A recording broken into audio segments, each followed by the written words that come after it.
Good evening, everyone.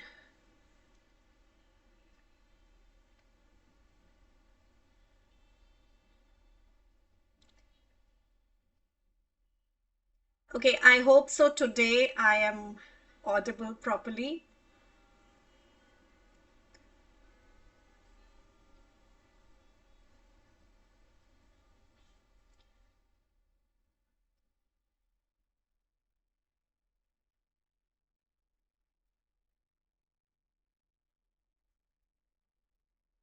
Good evening, good evening. Who all are there? Quickly tell me if I'm visible and audible.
Good evening. We'll just wait for maybe 2 minutes and then we're going to start the class.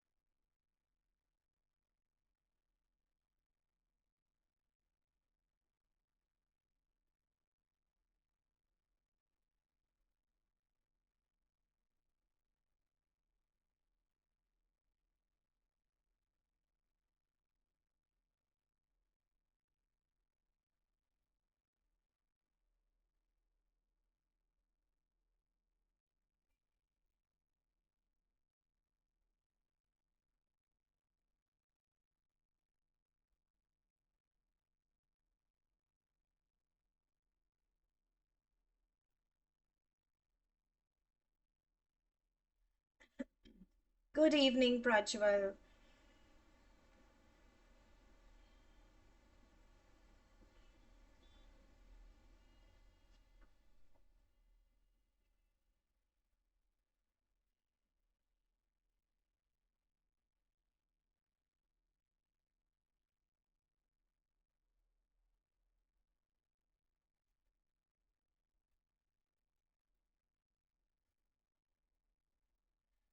Good evening, Yojak. So, how's the preparation going for all of you? Are you excited for the upcoming XAT exam? Or are you nervous? How are you doing with respect to all your sections? How is the prep going, really? Hi, Faraz.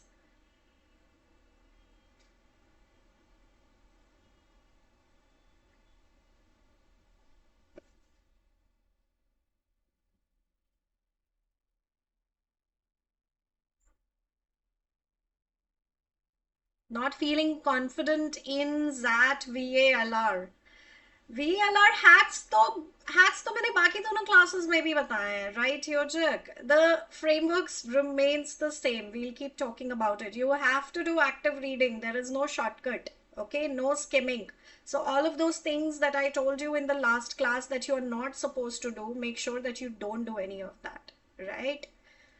And abhi hai time. Make sure you practice 2 to 3 passages every single day. Lots of parajumble questions, some grammar questions. You still have close to 15 days left, right? With so much of practice, you can still change your scores a lot. Okay. feels nothing at this point after giving so many entrances. Oh, yeah, I can totally empathize with that. I've been in your place a couple of years ago, and yes, I think I used to feel the same thing too. CAT तक काफी ज़्यादा excitement रहता है, but after that, you just keep giving one exam or the other. But you know what? This is just the beginning. Wait once you start getting the interview calls, okay? There is so much of work. You'll have to fill up a lot of forms. You'll have to keep preparing for interviews, keep giving so many interviews. Beyond a point, you'll say that for interviews also, you know. Ki, ma'am, I've given so many interviews now that all interviews feel the same. No, nothing special. I just need to give one more.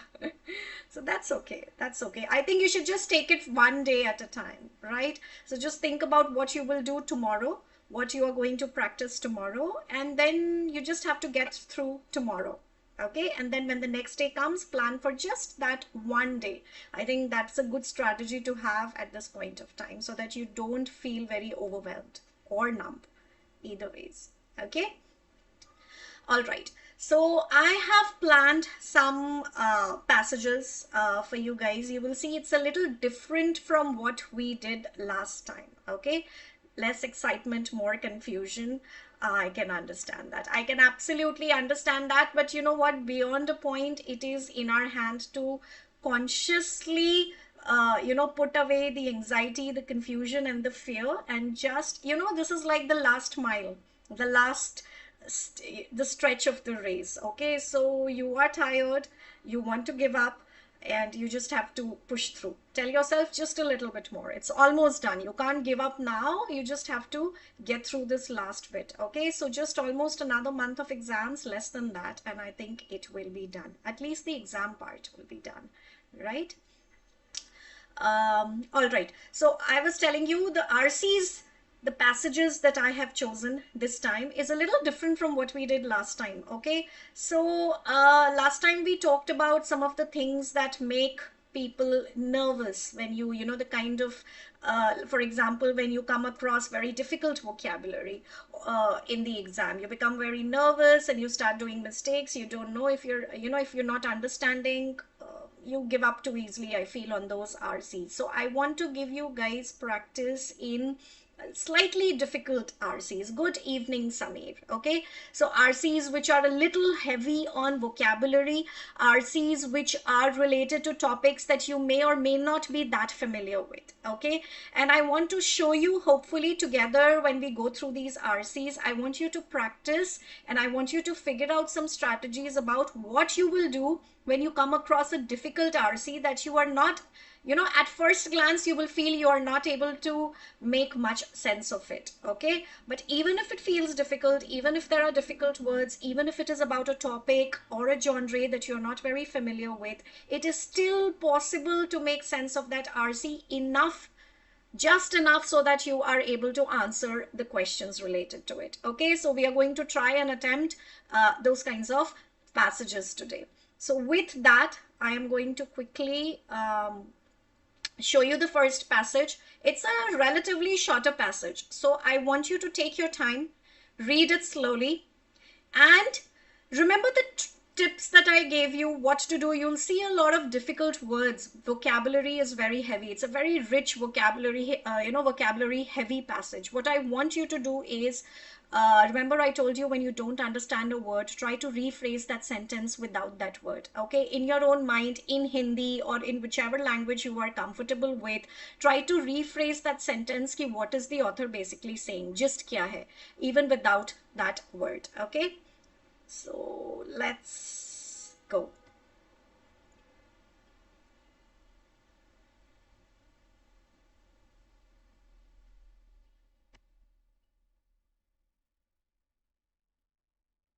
Arithro is asking what should be the frequency of full length mocks and sectional mocks going forward.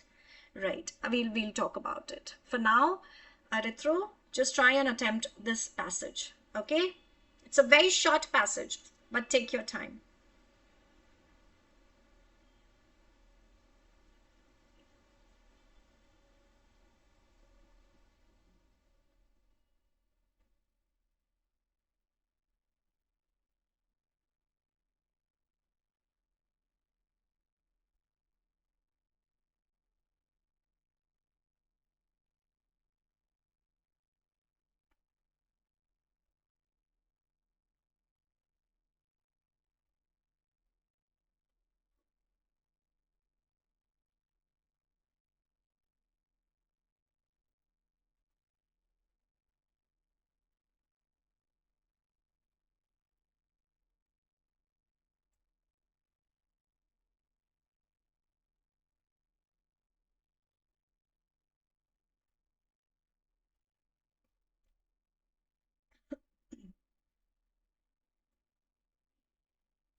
Arithro says done.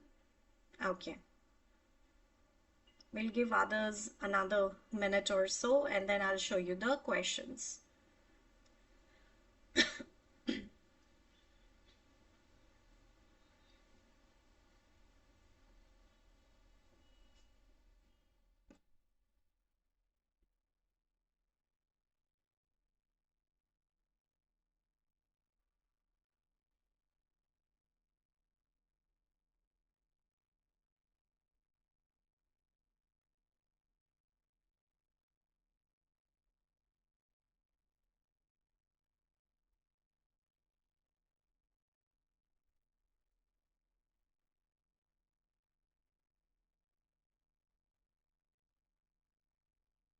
Okay, last 10 seconds.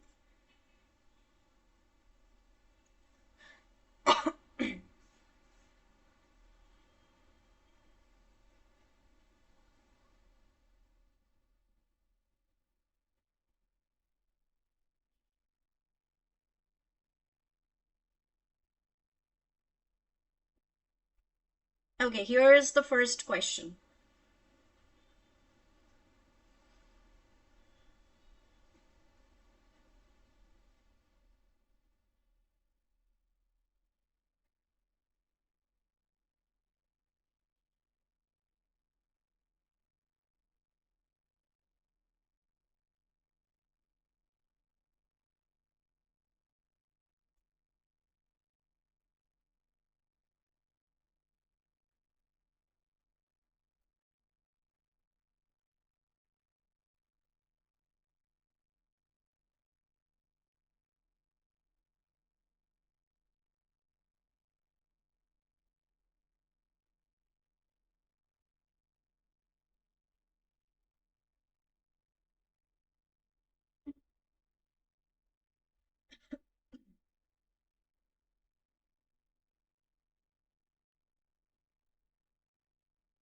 Ten seconds more, and then I'm going to show you the next question.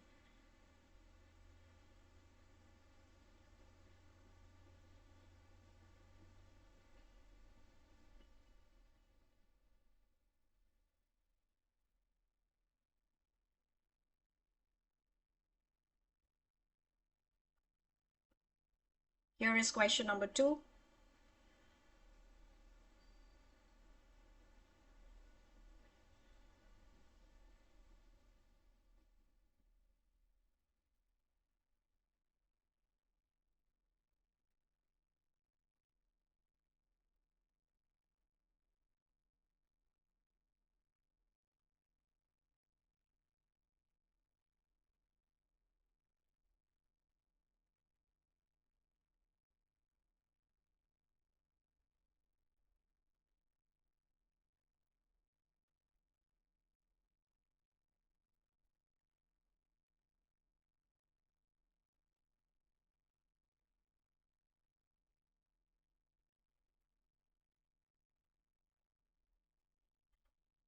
Here is question number 3.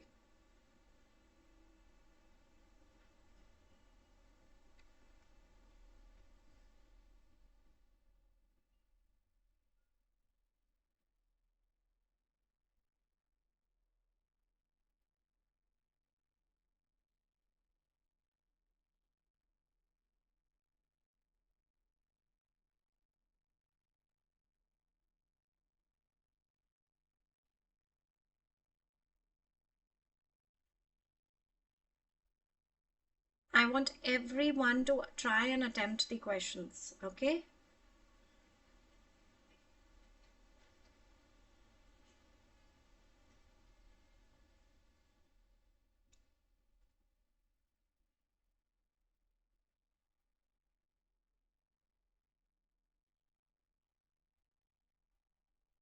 Okay.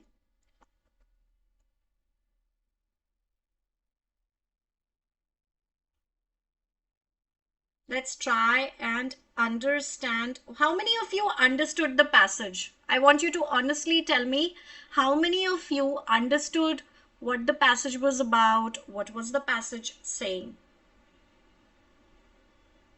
And how many of you found it difficult to understand that what the passage was talking about?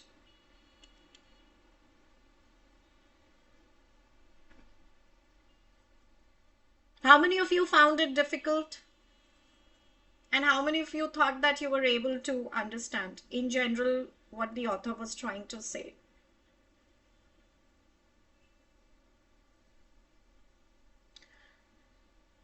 You got the same option for all questions. All right, that's okay. So if that happens in the exam also, don't get too worried. Okay, so that can happen. Okay, it's not a big deal.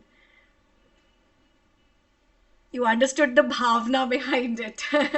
Okay, all right, great. So in VARC, that is what we are aiming for. Okay, it was a little difficult, but I think if you get past the fact that there are a lot of unfamiliar words, and if you try to understand what the sentence or the paragraph is trying to say, even without those words, exactly what Shriyesh was saying, you will still be able to understand it.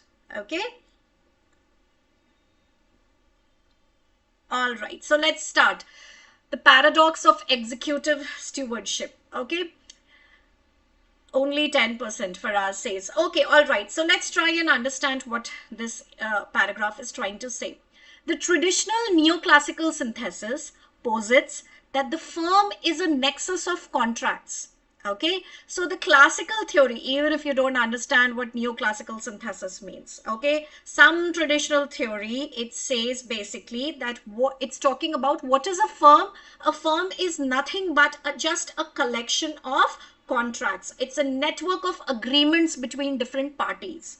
Okay, now the primary friction here arises from the agency problem.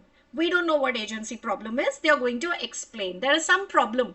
Okay, so there is a network of agreements which forms a firm, and because of that, something called agency problem is created. Now, what is agency problem? The author goes on to explain the divergence of interests between the principal and the agent. Okay, so this feels like too much of legal jargon. So in order to understand, they have tried to simplify it by giving what it means in the brackets. So focus on what makes sense. Shareholders and managers are words we are familiar with. So we are going to focus on that. Forget principal and agent. It's there to intimidate you. Okay, so what is happening? What is the author saying?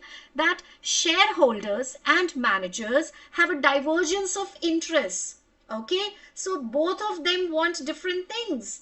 So there is always a conflict. Okay, they have different goals. Shareholders have different goals and managers have different goals. Okay, shareholders want the company to be profitable.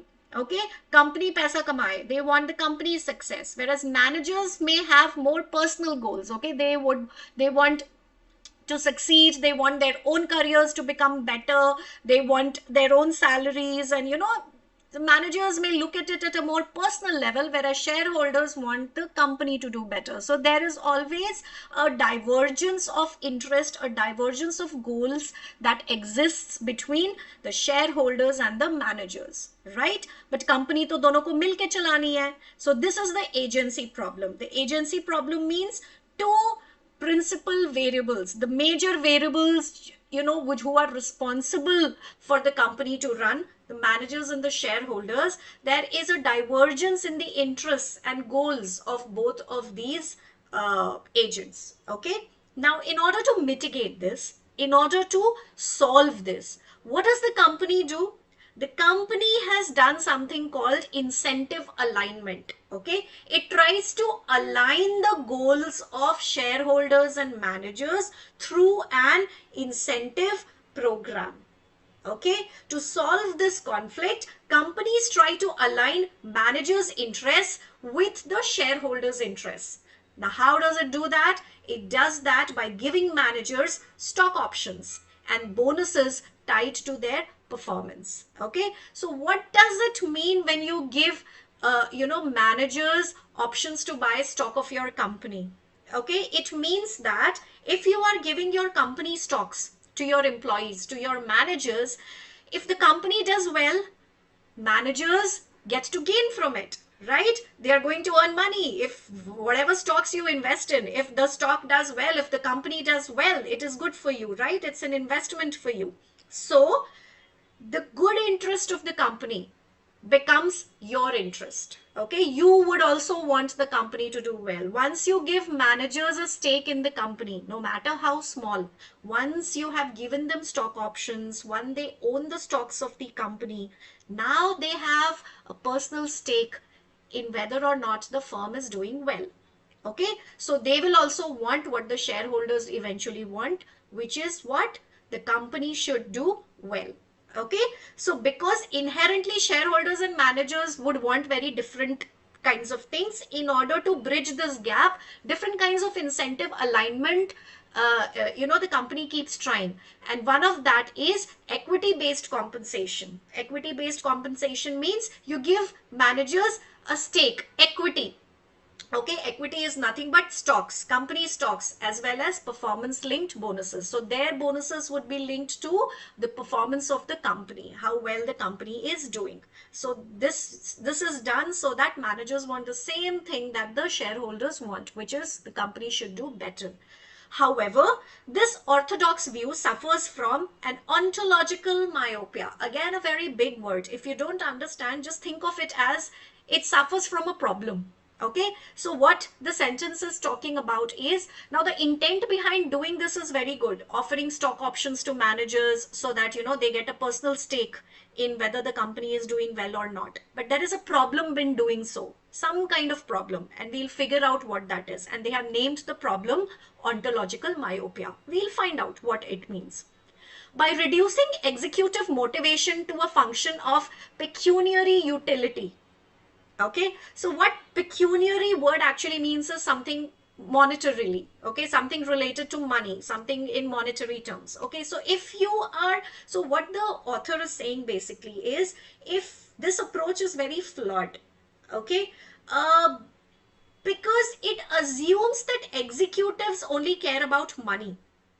Okay, if you are going to tie down managers performance only to monetary incentives, right, that they are supposed to do well because they are going to get more money out of it, if you are going to do that a lot, then you will foster a culture of rent seeking, which means foster a culture of working only to extract personal benefit rather than working because you intrinsically want to create some value for the company in the long term. Okay, so the intrinsic motivation to do well because you want the company to do well will get replaced by, I'm doing this because I want to earn more money. I'm doing this because the company should earn more money. Money becomes the center of everything. Okay, so the culture becomes more like always wanting more and more personal gain, and hence I'm working. The reason for motivation becomes that rather than creating actual value for the company.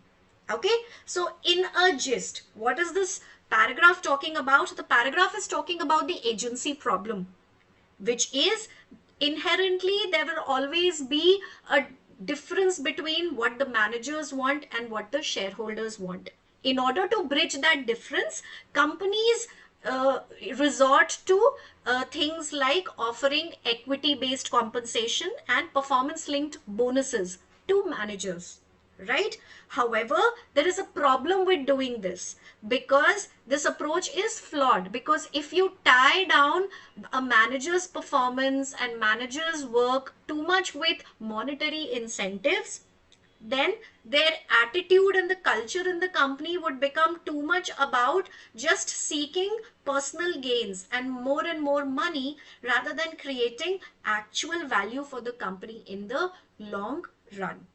Okay, there will be no inherent motivation to perform better because you just want the company to become bigger, and you feel for the company and you identify with the company and you feel you belong to the company and you want the company to do better.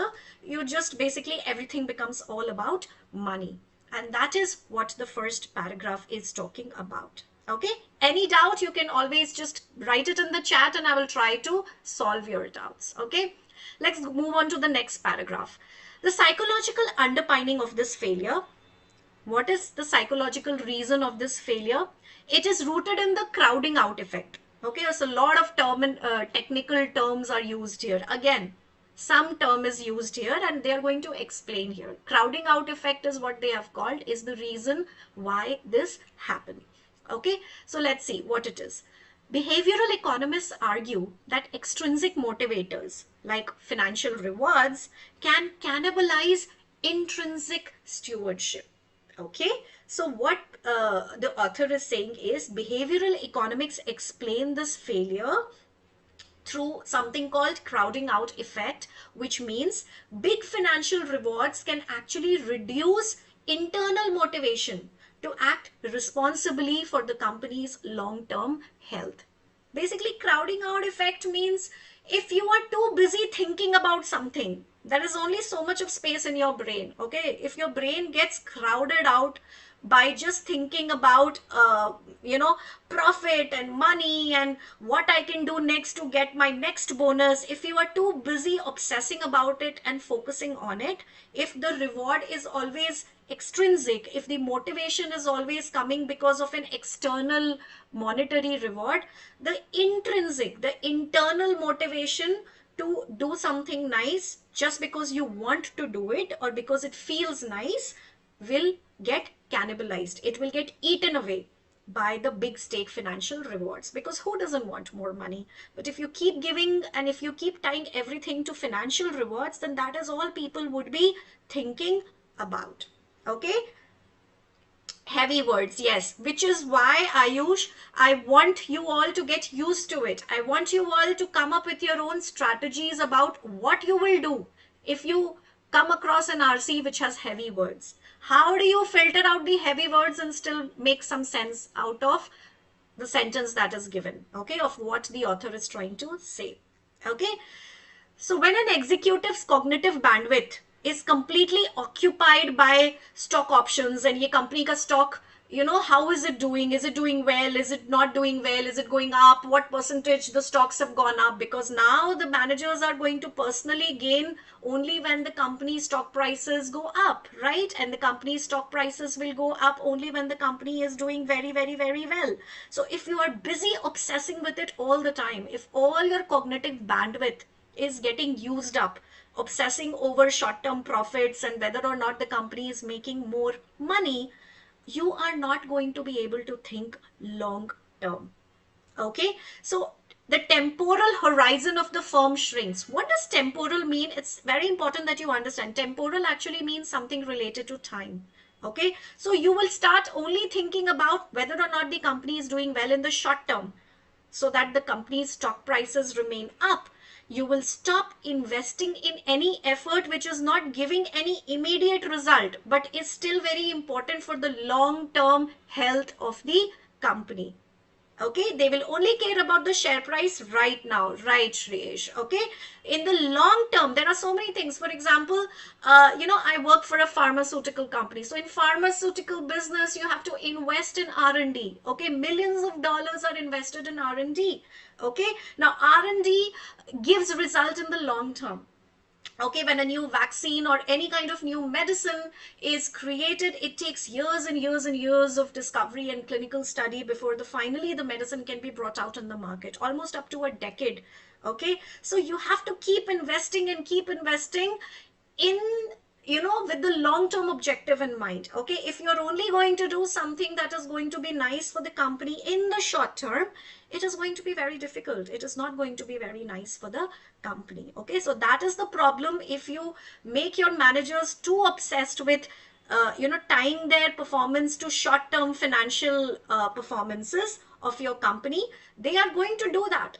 Okay, they are going to get obsessed with it, but in the process they are going to start ignoring whatever is good, investing in processes and things which are very good for the company in the long term, in the temporal horizon. Okay, they will not have the bandwidth inside their head to even worry about it. Okay, so the hyper-rational agent in seeking to maximize personal utility, utility means what is good to you, what gives you happiness. Okay, so in order to maximize your personal success, you engage in intertemporal arbitrage. Okay, arbitrage is a financial term. Some of you, if you are from that background, you will understand. Arbitrage basically means taking advantage of some kind of a difference that exists. Okay, so for example, if something is available for 100 rupees, in market A, and something is available as that same thing is available in 120 rupees in market B, you buy that for 100 rupees from market A and you sell it for 120 rupees in market B to make 20 rupees profit. That is arbitrage.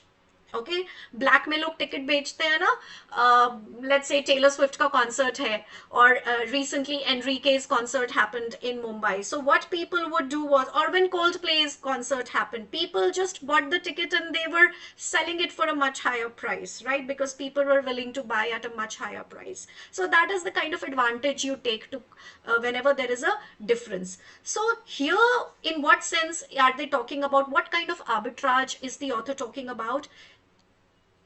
Difference with respect to time. Okay, so they keep taking advantage of, they keep the difference between long term and short term gains. Okay, so they keep trading long term gains for short term advantage. They keep sacrificing, for example, it's given here, sacrificing long term R&D for doing something which will give an immediate boost to the stock price, to the shares of the company, right? Because all their performance and their personal benefit and gain is linked to the immediate performance of the company. So the author is trying to say that it may not be as good as people think it is, okay, to give managers a personal stake in the company and make them so obsessed with the performance of the company in the short run.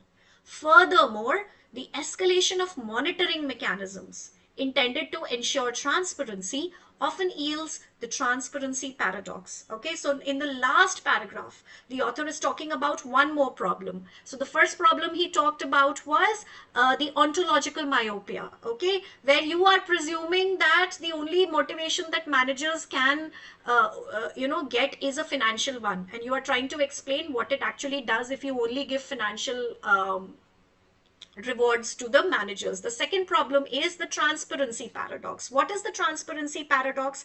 There are a lot of monitoring mechanisms that are present in an organization. Okay, these monitoring mechanisms are there to make sure that everything is transparent. Okay, that there are no biases, that nothing goes wrong. So the intention behind having so much of monitoring is very noble. But what happens when you feel like you are being monitored so much and all the time? Managers start focusing too much on doing things that look good. Okay, so they want to look good, they want to make decisions that look good on paper. They do not, because somebody is always going to be monitoring them. Okay, so rather than performance of management style, doing things which will increase the efficiency and improve the performance, they are too boggled down worrying about what looks good. They will take decisions that actually look good, because they want to give a good picture to the company. Okay, legitimacy seeking. Okay, they should feel legitimate, they should sound good, they should look good on them, rather than the criteria being that whether or not it is good for the company. Okay, arbitrage related to arbitrary. No, Ayush, I just explained what arbitrage means. Okay, arbitrage is taking advantage of some kind of a price difference that exists. Arbitrage is a finance term.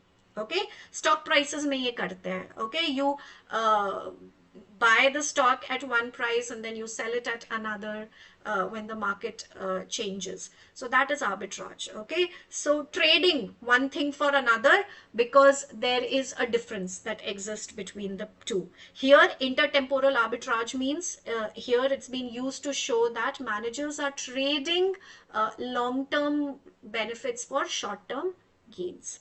Okay, so that is what the paragraph was all about. I hope you understood. Once you understand, it does not feel that difficult. The good part of having a difficult paragraph with a lot of difficult vocabulary is that the questions related to those paragraphs are very straightforward and simple. Okay, so that is your hurdle. understanding what the author was trying to talk about. Once you understand the question, basically the questions you will see are basically very simple. They are just testing whether you understood what the author was saying or no. Okay, there are no distractions, distortions. They're not what will strengthen the argument, weaken the argument, and all of that. Much less often. They are much more straightforward questions. Okay, so if you are able to push through the passage till the end and make some sense of it, it's a good thing, because you can answer the questions easily. Based on the passage, which of the following best describes the ontological myopia of modern corporate governance? Okay, so what was the ontological myopia? Myopia is when you're not able to see. You get glasses, right? When you're not able to see clearly. So what is it that organizations are not able to see clearly? The author talks about what is the problem, what are they not able to see. They are not able to see that financial gain is not the only thing that managers care about, or it is not the only kind of motivation that can work. Okay, so they are being very narrow-minded and very conservative in assuming that financial gain is the only thing that they can give to managers to bridge the gap that they were talking about. Okay, so let's see. A, failure to recognize that shareholders and managers can never have perfectly aligned interests. No, that is the agency problem. Okay, that wasn't the myopia that we talked about.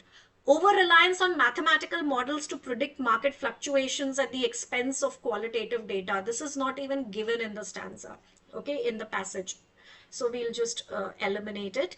The narrow philosophical assumption that human motivation in a business context is driven solely by financial gain. Yes, this is what the author was talking about. The myopia is that you presume that financial gain is the only motivation. When it comes to business, offering more money is the only motivation that you can give. Okay, it is the only thing that can drive business. Now this is the myopia. So the correct option is C. How many of you got it correct? Do you want me to go through D and E? D is inability of boards to distinguish between short-term volatility and long-term economic stability. No, this is what the author says happens due to the ontological myopia that companies have. Okay, systemic oversight regarding the legal ramifications of equity-based compensation. Now the passage is not even talking about any legal ramifications of offering stocks. Question number 2. Which of the following scenarios best exemplifies the intertemporal arbitrage? So what was intertemporal arbitrage? I took so much of time in explaining it. Intertemporal arbitrage was when you trade long-term gains for short-term gains. Okay, so in which of these options any short-term gain and long-term gains are being traded for? Let's see. CEO accepts a lower base salary in exchange for a significant larger portion of company's stock units. Okay, now this is not arbitrage. This is what they are saying the companies do. The companies offer stock options to their managers, which is what A is saying. Okay, so the CEO has accepted the stock because that is a common policy. Okay, so we are talking about how this policy is flawed. So A is not the answer. A firm decides to outsource its manufacturing to a developing nation to capitalize on lower labor cost and higher margin. Now there is no arbitrage that is happening here. Okay, there is no gaining, there is no short-term and long-term gain. This is clearly a strategic business decision. A lot of companies, of course, are doing it because cost of labor and capital is cheaper in developing nations. It makes sense. It's a good business decision. It makes sense for these companies to manufacture their products in developing nation. Okay. C, a management team cancels a breakthrough green energy project to fund a marketing campaign that ensures they meet annual profit target. So here exactly you can see one thing is being given up for another thing. Okay, now breakthrough green energy project is a long-term project. Okay, it's for sustainability. It would be amazing for the long-term growth and sustainability of the company, but it will come through at a much later stage in future.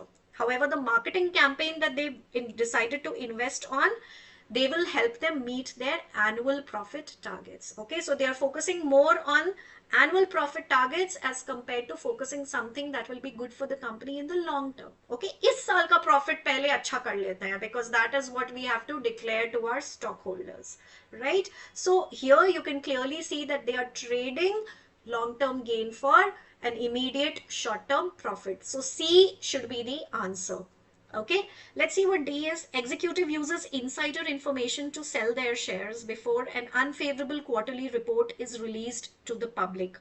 Now, here's an executive is doing something unethical because you have given the shares to people, you know, they want to make the most profit out of those shares. So this topic is talking about how somebody has got to know some insider information and decides to sell the share to get some profit. But here we don't see any, long-term gain and short-term gain trade-off happening. Okay, so D clearly cannot be the answer for intertemporal arbitrage. Board of Directors implement a clawback policy to reclaim bonuses if company's performance dips in the fiscal year. Again, this is what we talk about, you know, tying people's performance to the financial performance of the company. But this is not related to intertemporal arbitrage. So the correct answer here is C. What is the central thesis of the author regarding the transparency paradox? So here in the last paragraph, we were talking about transparency paradox. What was transparency paradox? Transparency paradox was, now the levels of monitoring that, you know, we apply in a company is actually meant to make things more transparent. But in the end, what does it end up doing? It just ends up making managers do things that look good on paper, right, rather than doing something which will increase the performance or the efficiency of the company. So let's see which of these is kind of hinting towards that. Increased monitoring is the only way to ensure that mercenary executives do not defraud shareholders. That is not what transparency paradox was, right? The more a firm tries to make its operations transparent, the more it reveals its trade secrets to competitors. Now, this is something completely at a tangent. We didn't even talk about this in the passage. High levels of oversight can counterintuitively decrease actual productivity by forcing managers to focus on the appearance of success. Now, this is what transparency paradox is.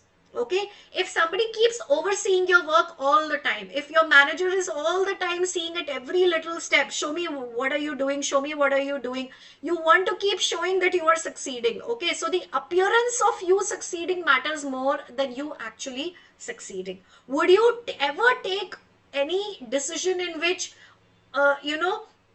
on the in the immediate future, something may look that, you know, your project has gone downhill, but in the end it will come out okay? No, because you're scared. Your manager is going to keep watching, keep looking all the time, right? So you will not take any risky decisions. You will not take any decision that in any way will jeopardize how does it look, how does your work look, right? So again, C is the correct answer here. So yes, all three questions, C was the correct answer. Okay, so yes, that is why we had people saying that we got the same option for all three. So it's correct. How many of you got all correct? And I hope now you understood the passage, right? So with that, we are going to move on to the next passage. I hope you're ready. So here is your next passage. Again, a very interesting passage. I want you to do the same thing. Okay, try and make sense of it, even without all the words that you cannot understand.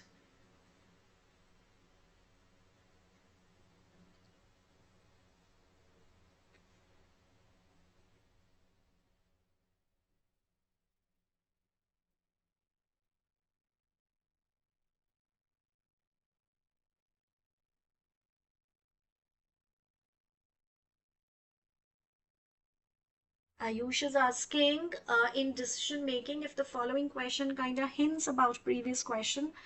Ayush, it's less likely. I'll tell you why. The context may change. Okay, so in our first decision making class, we, there was a case sled about which the first question was about what should you be doing to make sure that the stock prices don't go up. immediately. उसका answer कुछ और था, even though in the option it said that एक third party committee बिठाएंगे to find out if Bhushan has taken a bribe or no, right? But that was not the answer, because the question was asking us about what to do to make sure that the stock prices don't crash. But the second question began with, the CEO has decided now to call upon a investigation committee, a third party, neutral party. But that doesn't mean that the answer to the first question was that. Okay, even when they are doing something like that, right, they change the complete context of it. Okay, okay, now that that is done, let's say one question is asking about what should you be doing to manage this problem in the short run. The next question may begin with, something else was done in the long run, but now that this is done, now what should you be doing for this problem. Okay, so they will not do that. Imagine if you were the question setter, why would you do that? Why would you give a hint?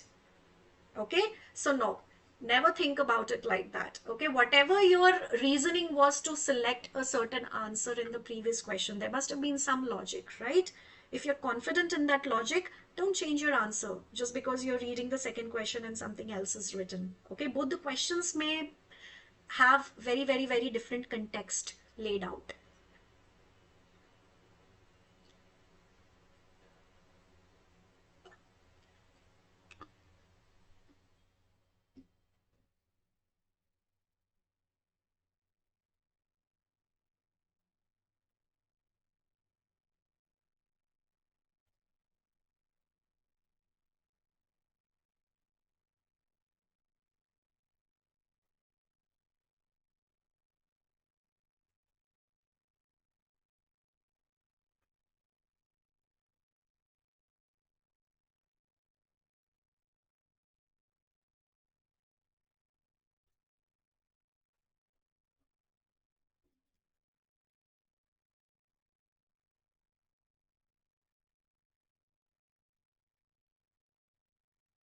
Okay, read the second passage now.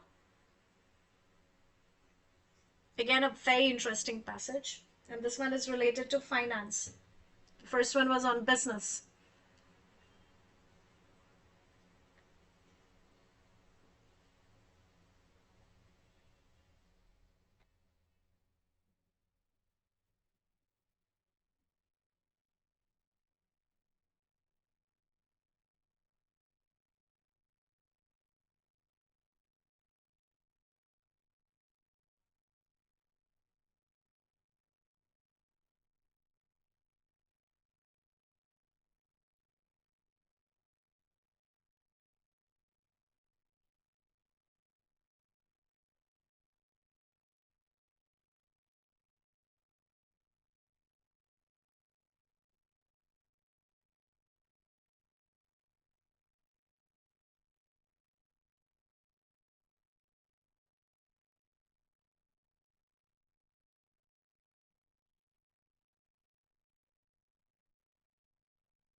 Erythro is saying done. Got gist of the main idea. Okay, very good.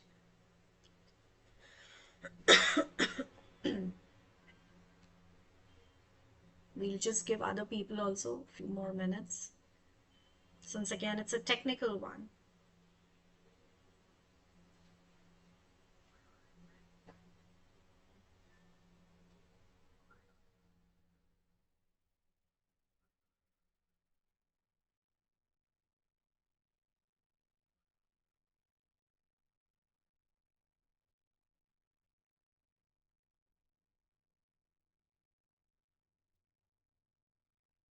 Big Short all over again.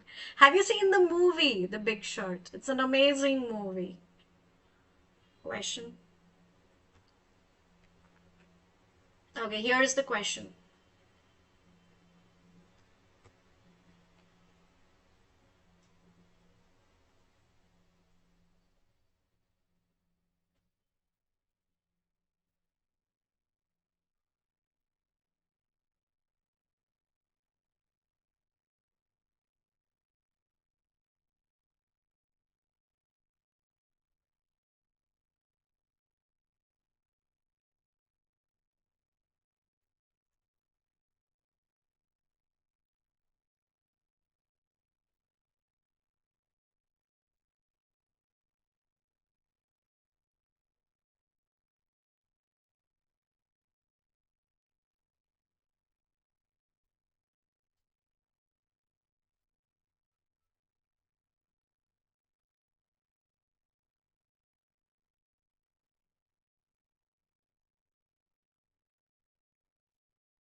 Another 10 seconds and I'm going to show you the next question.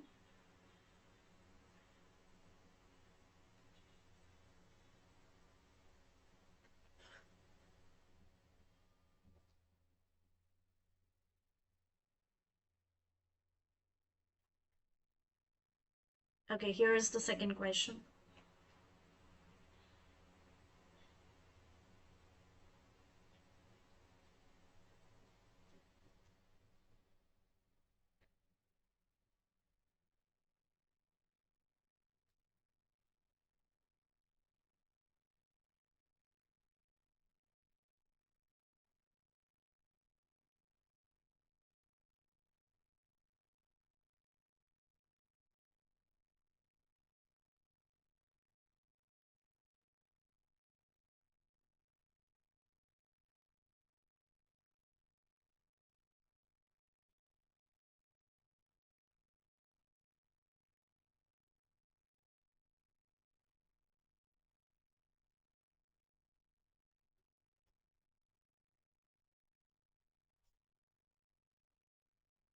No, no, hold your answers. We'll discuss it. Okay?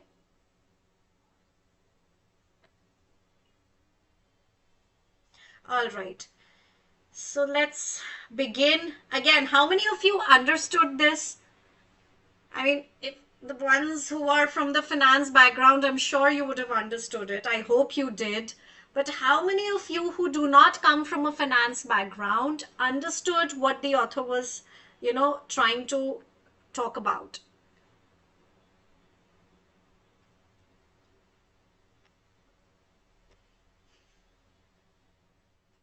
दो ही question है. There was something wrong with question 3, so I'm not going to show you question 3. We'll just go ahead with the passage. Okay? All right. In the theater of financial markets, the efficient market hypothesis serves as the prevailing liturgy, asserting that asset prices incorporate all available information. Okay, so what is this EMH, efficient market hypothesis? Okay, it's a very, very, very common theory that you study in finance. It says that any asset will always, the price of any asset will always reflect its inherent value, whatever it is actually worth of. It says that the market prices will always reflect all known information.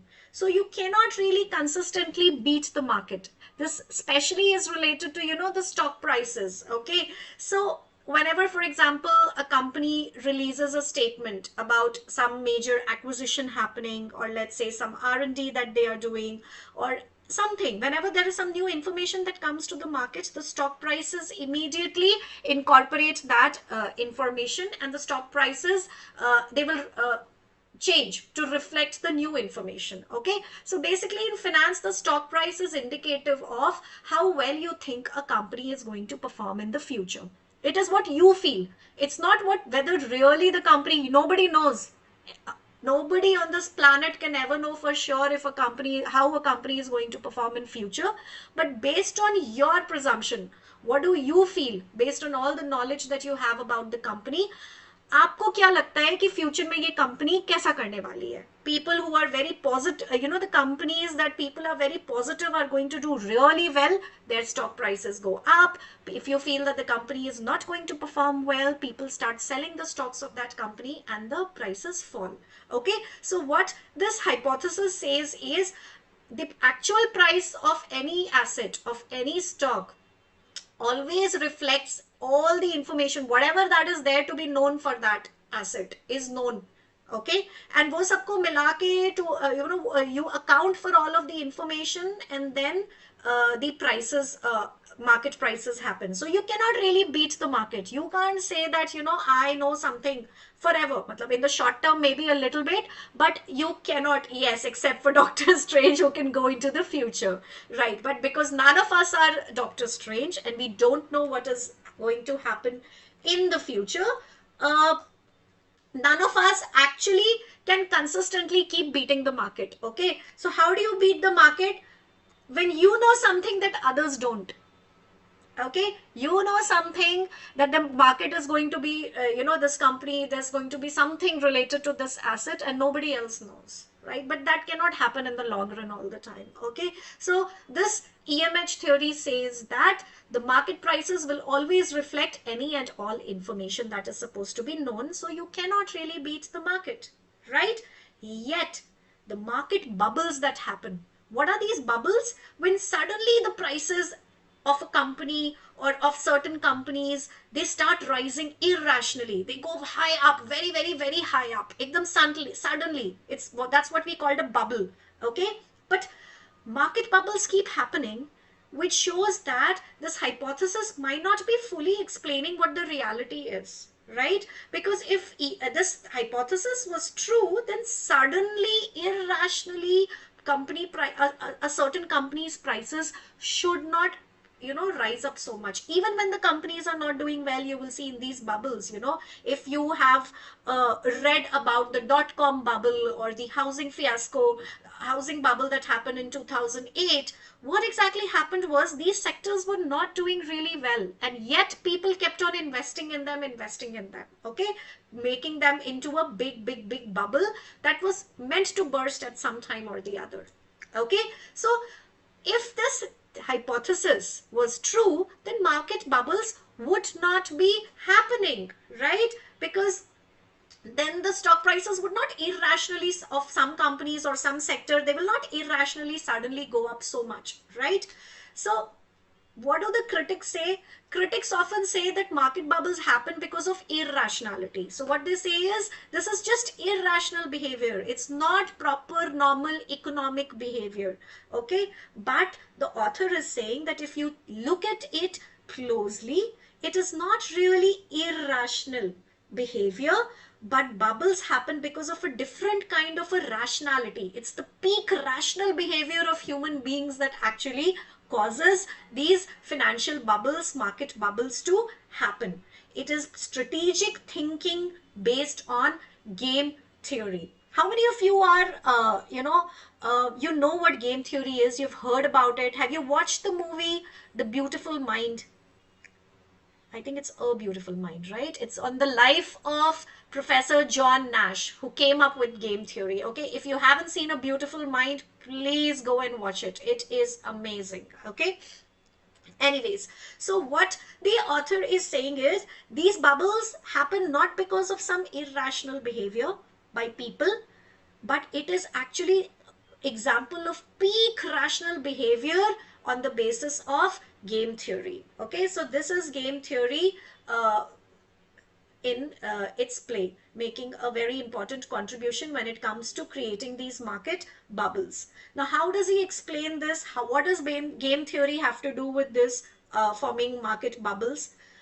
The author is saying, now in the sentence, in a Keynesian beauty contest, the objective is not to judge the intrinsic value of an asset, but to predict what other participants believe their other participants' opinion to be. So that is what makes game theory very, very, very interesting. How do you play a game? You know, if how do you play chess? You kind of predict what the other person would be thinking. You don't play the game, you play the other person's mind. You play against the other person's mind. So you kind of predict what he will think, what you are thinking, and then you play, you know, accordingly. Okay, so what the author is saying is, investors don't really pick a stock based on its real value. They don't want a stock which is inherently very good. They try to guess what other people will do, which stock or which asset, which property other people may find more valuable, because uska price badhega. They want to know what do people think. If people think a certain asset is valuable, the cost, the price of that asset is going to increase. Even if it's a, you know, not a very good asset, it doesn't matter कि उस asset की intrinsic value क्या है.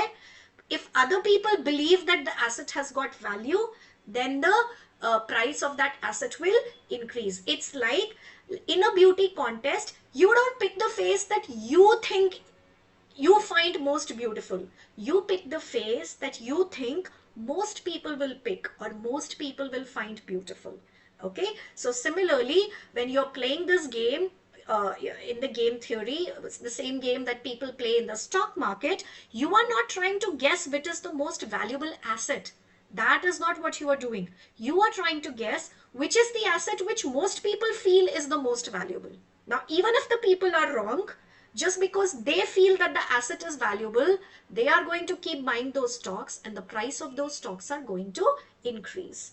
Okay, so instead of acting rationally based on the fundamentals of economics, investors act in a strategic way, considering what other people's expectations are. Okay, so if you see a bubble forming, what is the rational move? The rational move is to stay in the bubble and keep buying more stocks and keep keep taking as much profit as you can for as long as possible and not leave the bubble.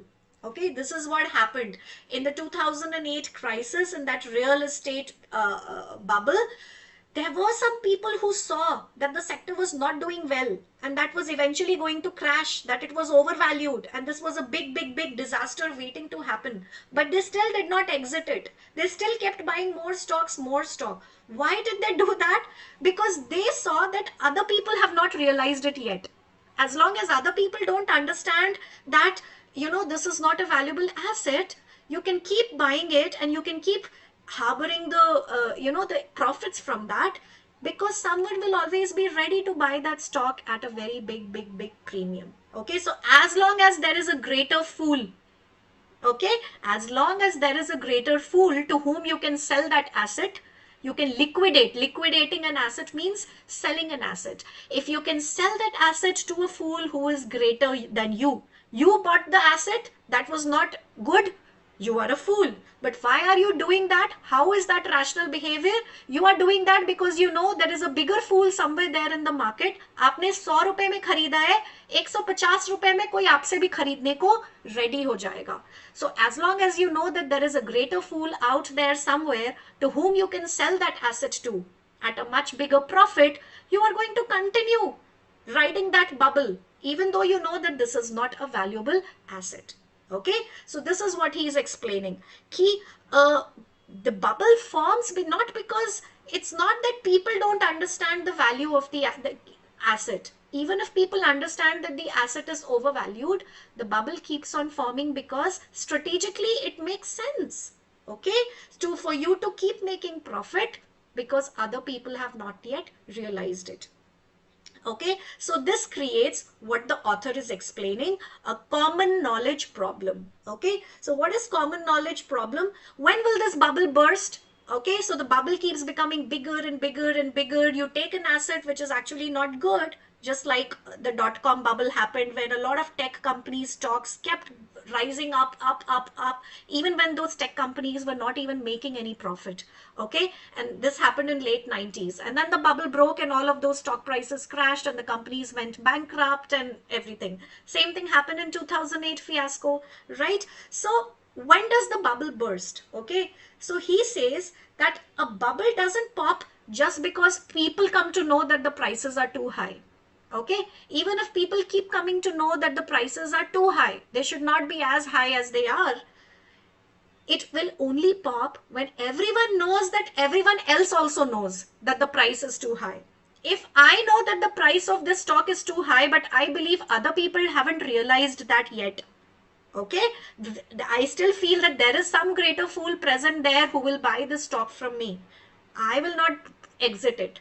But the moment everybody feels, there is a threshold that comes, and that threshold, common knowledge threshold, that threshold comes when everybody starts believing that, okay, now everybody knows that this is a bad asset and nobody is going to buy this asset from me. Then everybody starts exiting that asset ek saath. You know, everybody wants to suddenly sell the stock ek saath.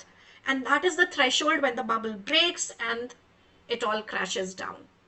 Okay, so a bubble pops when you believe that, not when you believe or you come to understand that it is not a good asset. The bubble breaks when you believe that everybody else has also understood that the price of this asset is too high, that there is no greater fool left out there to whom you will be able to sell that asset. Okay, so basically in the end, what is the author saying? The market bubbles exist because it is rational for individuals to act in that way. Okay, so even though it may feel like this is so irrational, at such a massive scale, at a collective level, people are going on investing in companies or in a sector which doesn't even seem like it is good. And you can also see that. So it may feel like it's irrational behavior, but at a personal level, it's actually a very rational behavior if you think of it from the game theory's perspective. Okay, so these people are not fools. They have understood that the asset is overvalued, but they still believe that not everybody has understood this fact, and so they believe that they can sell it in the market. Okay. Yes, the entire stock market works on that, Ayush, right? You are ready to sell a stock and someone is ready to buy that stock, right? Every time someone sells a stock and someone buys a stock, why does that exchange happen? Because whoever is selling believes that the stock is worth selling. That means the stock is not going to do well. And whoever is buying believes that the stock is going to do well. So this difference in expectation between party A and party B is what keeps the stock market going. And if you see how many millions and millions of transactions happen, right? So this passage is all about how the efficient market hypothesis says that prices reflect all information, but still market bubbles exist. So it proves that the hypothesis may not be correct. However, these bubbles, the author says, are not caused by human beings' irrationality, but they are very strategic behavior actually based on game theory. Why does this happen? Because investors try to predict other people's expectations and they choose to keep riding the bubble for as long as they can to gain maximum profit out of it, as long as they can sell it to a greater fool out there in the market. When do these bubble bursts? These bubble bursts when everyone knows that everyone else also knows that the asset is overvalued, creating a common knowledge problem. Once it becomes common knowledge, once everyone knows that the asset is overvalued, khatam, the bubble breaks. All right, quickly to the questions. Which of the following best captures the author's critique of the hypothesis?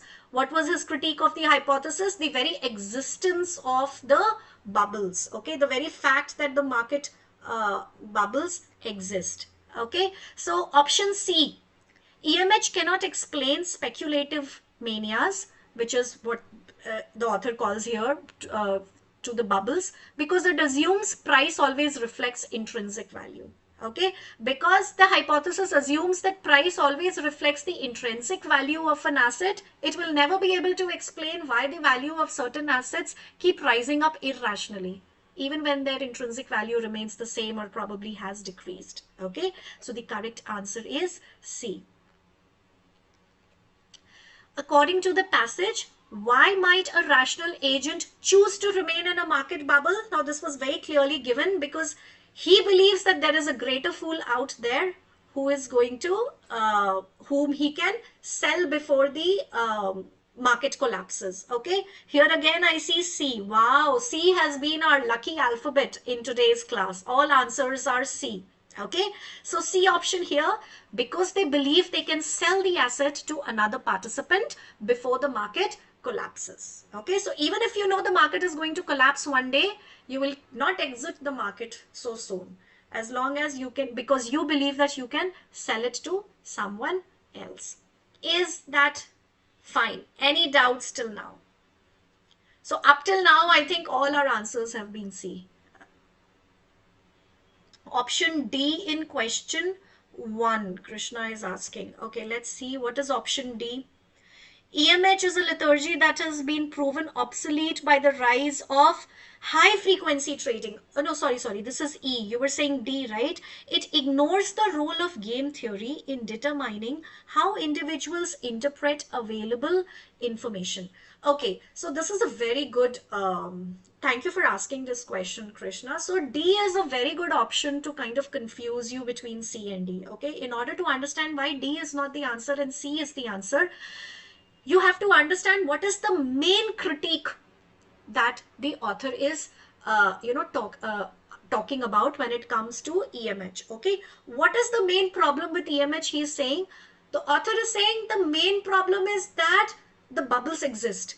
The bubble should not exist if the market price always will be indicative of their actual intrinsic value. Okay, if really hypothesis was correct, the market bubbles should never have existed. They should never have come into play. Okay, now author goes and talks about game theory only to try and understand, explain then ki why bubbles exist, because the efficient market hypothesis cannot explain the existence of bubbles. The author then moves on in his own way to explain to you why the bubbles exist. That, you know, it's not as irrational as a lot of people think it is.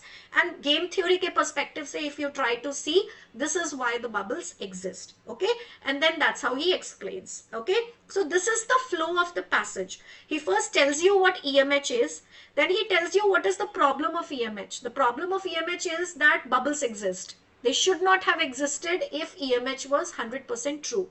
Then author goes and tries to explain the existence of those bubbles using another theory, which is game theory. So the critique, the main critique is what? The existence of bubbles. Okay, game theory comes into play only when he is trying to give an alternate explanation to why the bubble exists. Okay, so the game theory was not the original critique. It is something that organically flowed,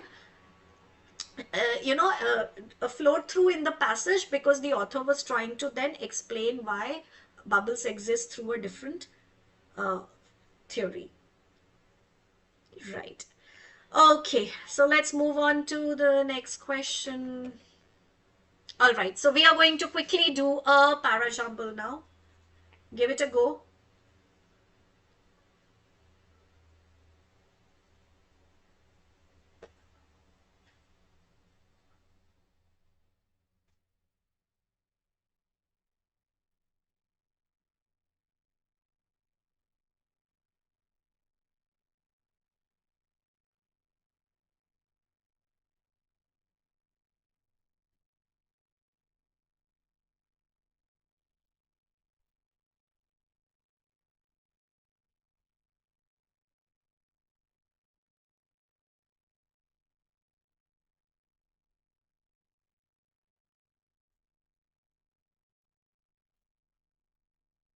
Shreyesh is saying E in second question. No, people don't wait for it to become common knowledge. Okay, Shreyesh, people are waiting in the bubble because they are hoping that it will not become common knowledge. Why are they in the bubble? Because they know that it is not yet common knowledge, that there is some greater fool out there to whom they can sell it to. The second it becomes common knowledge, it collapses. In fact, people hope that it will never become common knowledge.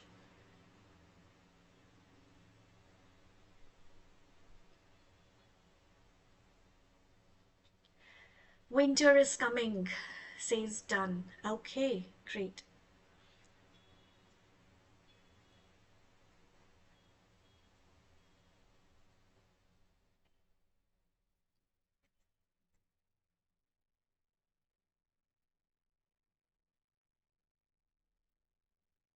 I think this is not a very difficult parajumble. I would say medium level of difficulty.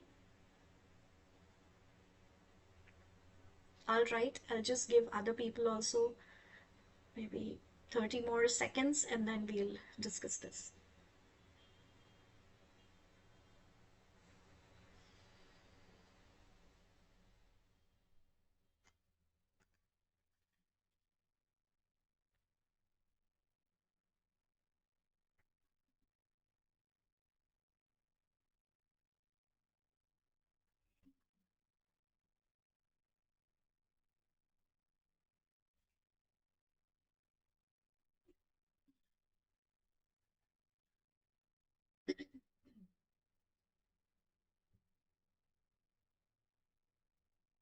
Okay, let's see now how to attempt this parajumble. Okay, so when we are attempting a parajumble, it's very important to find sentences that will go together. Okay, so if there is any reference in any one sentence, let's say, something that refers to another term in another sentence, that gives you a very good hint that, sentence A and B or C and D should be together. They are linked in certain way. Okay, so that makes the number of ways in which you can arrange this paragraph, actually it decreases the number of ways in which you can arrange it. Okay, so when it comes to parajumbles, always try to find clusters of sentences that you can put together. Okay, it's a PYQ, it's from XAT 2025. All right, okay, so let's find out. Okay, so the first sentence, A says, whatever that might be on Europa, far from the sun and beneath kilometers of ice, it will not be sunlight. Okay, so it says whatever that might be. It's talking about something that clearly tells me A cannot be the beginning sentence. Pehla sentence to ho nahi sakta. Whatever that might be. Our job is to find out what that could be. Okay, so it's talking about something. Let's see what could that be. Okay, sentence B. The final ingredient for a habitable world is a source of energy for life to exploit. Now, this sounds like a very neutral, sentence, which to me it feels like it is telling me the topic. It does not feel like it's connected to anything. Up till now, I feel, even without reading the other sentences, I feel like it could be the introductory sentence. Okay, it's also talking about something. The final ingredient of a habitable world is the source of energy. Okay, now source of energy, it is saying, is very important for life. And now if you go back and read the sentence A, whatever that might be on Europa, it feels like what that is referring to is the source of energy. Does it make sense if we put A after B? Okay, so the final ingredient for habitable world is a source of energy, and for Europa, whatever that might be, but it cannot be sunlight. That source of energy cannot be sunlight, right? So B and A form a cluster. B and A have to come together. Okay, and B is, we have already decided that, B already looks like it is the introductory opening line for the paragraph. So it begins with B and follows with A. All right, now let's go to the next one. On Earth, almost every living thing ultimately depends upon photosynthesis for its energy, including the rich ecosystems in the ocean depths discovered in the 1980s and which helped the idea of life on Europa gain a foothold. Okay, so this is talking about Earth. Okay, now B and A, we have said it's a cluster. B and A come together. Now B and A are talking about Europa. We cannot suddenly jump from talking about Europa to suddenly talking about Earth. अभी तो हम Europa की बात कर रहे थे. The next sentence cannot be on Earth. Almost every living thing depends upon photosynthesis. So clearly there is something else that comes between B, A and C. Okay, so we will keep C. It will come after B, A, but there is something in between that we need to find. Okay, now D. Their inhabitants do not benefit from the sunlight directly. Now this sentence begins with their. Our job is to figure out what is it talking about. This their refers to which subject. Okay, their inhabitants do not benefit from sunlight directly, but their metabolisms are powered by chemicals created in photosynthesizing oxygen-rich surface oceans far above. Okay, so here it is talking about, I think, Europa, because C may it is talking about what happens on Earth, and C begins with it helped the idea of life on Europa gain a foothold. And here it is talking about something, which is a little different from Earth. So clearly it is about Europa. So there could actually mean Europa, which is at the end of C. So again, to me, feel it looks like C and D come together. First C and then D. Okay, so first we are saying that on Earth everything depends upon photosynthesis, and this idea helped the life, the idea of life on Europa gain a foothold. And then D talks about what happens in Europa as compared to what happens on Earth. Okay, so A and B is a cluster, they come together, it begins with B, sorry, B and A, it begins with B, then A, then there is a gap, and then we have CD. Okay, so even without reading E, I feel like E should come between. So BA, then E, and then CD. Okay, that is a bit of a problem. Okay, so what is a bit of a problem? The lack of sunlight. Okay, so when we are talking in the first two sentences about how the final ingredient for life needs to be a source of energy, but on Europa there is no sunlight, that is a bit of a problem. The absence of sunlight is a bit of a problem, right? So it is B, A, E, then C and D. All right. So I'll read it again. The final ingredient for a habitable world is source of energy for life to exist. Whatever that may be on Europa, it will not be sunlight. That is a bit of a problem. On why? Because on Earth, almost every living thing ultimately depends upon photosynthesis. And then we go on and compare it with what happens on Europa. Okay, so how many of you got it correct? BAECD. How many of you got this correct? Usually what you need to do, two, three things that you will need to do is you will need to find the sentence which is your introduction sentence. Okay, because it will not be connected to any other sentence. It will also be a sentence which will introduce you to the topic, the main subject of the paragraph. Okay, after that you need to find sentences that connect to each other, form them into clusters, and then see what falls between them. Okay, very good. Okay, let's move on to the next one then.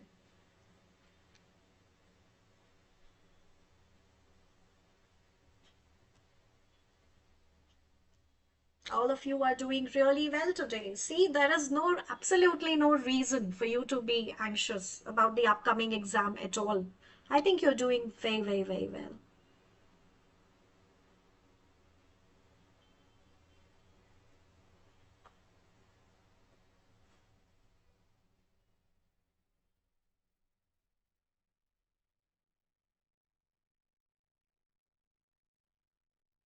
The final ingredient doesn't disturb you a little that it may be a follower sentence? Yes, it could have been, which is why you need to first read all of the sentence. So for example, if this paragraph was about different kinds of ingredients to what makes a world habitable, the final ingredient would probably somewhere come in the end, right? So first you have to read all of them. I have already while I had projected it, I had already read these sentences. So I realized that the other sentences are talking about Europa and Earth and not about life. Okay, so when you have a sentence like this, then final ingredient is a source of energy to life would become the introduction, of course.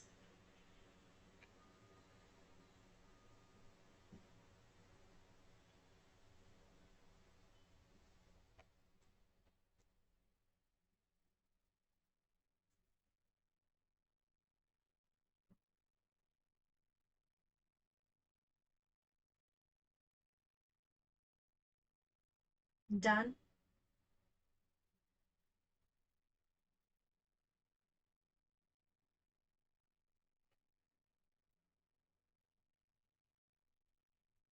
Okay, very good. Okay, let's read this. Okay, they subjected the residues. So the first question begins with they. We need to find who this they refers to. Okay, that means this cannot be the introductory sentence. Okay, so and they subjected the residues. Okay, so residues of what? So there is clearly something that has been talked about before, and the sentences following that. So clearly not an introductory sentence. Let's read it. Residues from sherds of Rita vessels to radiocarbon dating to determine their ages, and chromatography, mass spectrography to identify the structure and composition, and found that the vessels were used to store cheese.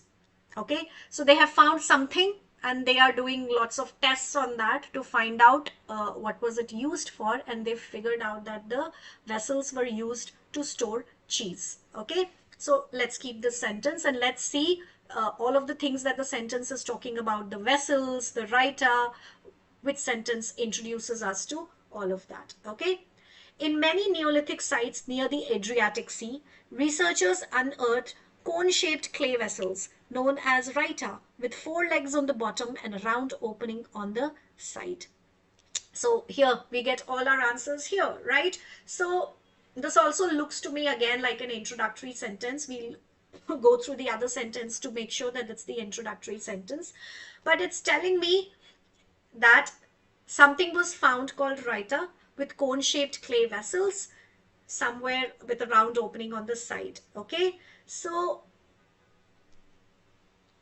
researchers have unearthed these residues. Okay, so number 2 talks about how this thing has been found, and then if you read number 2 and then read number 1, they clearly is the researchers. Okay, so the researchers have been introduced in number 2, the subject, which is the writer, and the vessels, everything is talked about in number 2.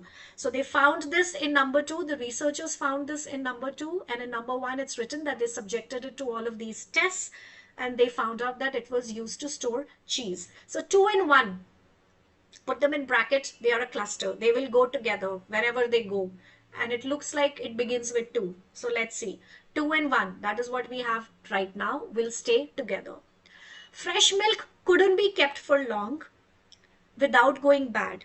Cheese, on the other hand, could be stored for months at a time, providing much needed calories to early farmers between harvests.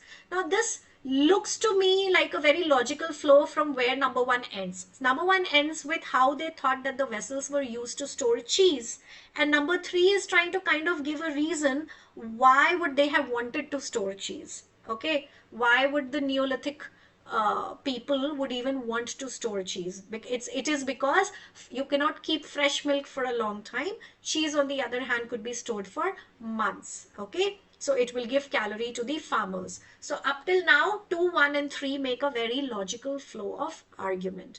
Then let's go to the next one. Archaeologists who used to assume animals such as cows and goats were mainly used for meat early in the domestication history are thus forced to admit that humans might have been using animals for dairy quite early in their domestication history. So this clearly comes after 2, 1 and 3. Okay, so 4 comes after 2, 1 and 3. It could come immediately or it could come after 5. I don't know. Let's see. But up till now, it stands like this. 2, 1, 3, and then after that somewhere will be 4. If you kill one cow, you eat meat for about a week until it goes off. But by milking the animals, the farmer would be spreading the food gain from animal over several months rather than just 1 week. Now, if you see number 5, it's essentially talking about the same thing that number 3 is saying. Okay, so number 3 is saying that cheese can be stored for a long time, and it could serve much needed calories to the early farmers between harvests.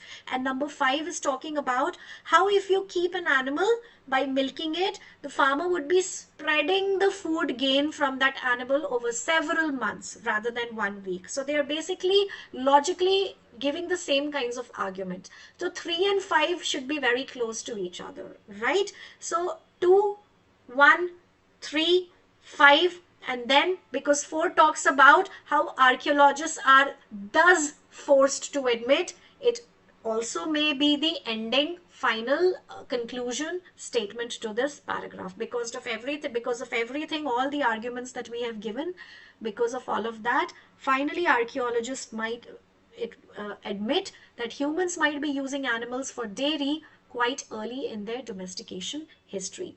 Okay, so it's 2, 1, 3, 5, and 4. How many of you got that right? And right, not because it's a PYQ when you have done it before.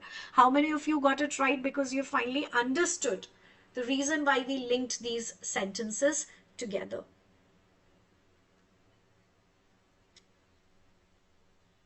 4 was concluding, yes. So the word does, forced to admit, should have given us the, kind of an inkling that it could be the concluding statement. Okay, all right, very good. So I think that is it. That is all I had for you for today's class. So we did 2 RCs and we did 2 parajumbles. The RCs, I deliberately chose them to be RCs which were heavy on vocabulary because I wanted you to build up your own strategy and practice what to do when you encounter a strategy about a topic that you are unfamiliar with, or an RC where you have a lot of these technical words and vocabulary rich heavy words. Okay, so practice more of those kinds. Don't be scared of them. You will realize you have become better at solving RCs with, you don't have to be Shashi Tharoor. You just have to answer those 2-3 questions. You have to understand that what the author is trying to say just enough so that you can answer those questions, and I think you can do that.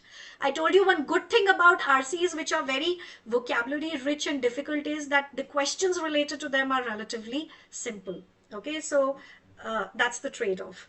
So don't leave it when you come across such RCs. All right. So with that, I am going to wish all of you good night. Keep practicing a lot of RCs and decision making questions. Okay, ask a lot of doubts wherever you're getting stuck. Try and understand whenever you don't get a question right, why you did not get it right. Okay, we all have a very fixed patterns of thinking. Try and understand what is this thought pattern of yours which is making you do these kinds of mistakes. Okay, there will be a pattern. You just have to uncover that pattern and then you'll be able to work on that.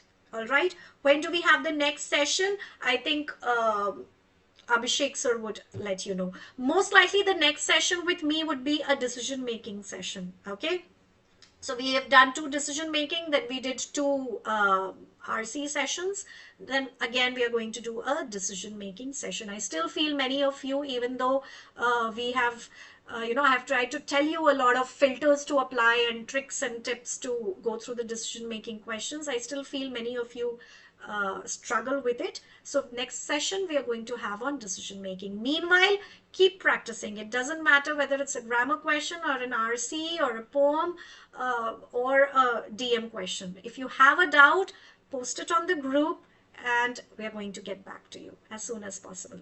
Okay, so with that, I'm going to say good night to you. Okay, see you. Bye bye.